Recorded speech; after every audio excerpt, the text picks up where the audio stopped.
বয়স, সমালোচনা কিংবা ক্লাবের সঙ্গে ঝামেলা, কিছুই যেন থামাতে পারছে না ক্রিশ্চিয়ানো রোনালদোকে। সৌদি প্রো লিগের রাটি ছিল রোনালদোর নামে লেখা। জোড়া গোল করে আবারও প্রমাণ করলেন বড় মঞ্চে তিনিই শেষ নাম। তার নৈপুণ্যে ৪-০ ব্যবধানে দাপুটে জয় নিয়ে টেবিলের শীর্ষে ফিরেছে আল নাসর। হার মানতে হয়েছে আল হাজেবকে। ম্যাচের ১৩ মিনিটে শুরু হয় রোনালদো শো।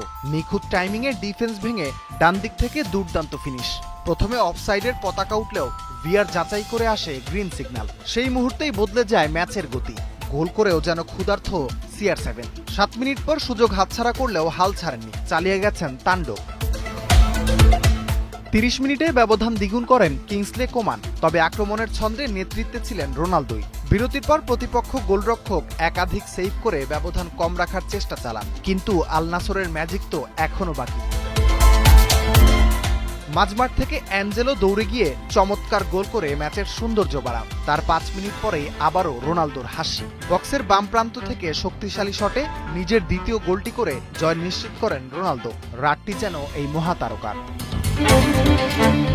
টানা ১০ম জয়, সৌদি প্রো লিগের শীর্ষস্থান পুনর্দখল করল আল নাসর। আর এই জয়ের কেন্দ্রে একটাই নাম, রোনালদো। সময় যতই এগোচ্ছে এই কিংবদন্তি ততই নিজের গল্প নতুন করে লিখছেন। শিরোপার লড়াইয়ে বার্তায় স্পষ্ট, রোনালদো থাকলে স্বপ্ন দেখতেই পারে আল নাসর। রাফিউল ইসলাম রাতুল, ৭১।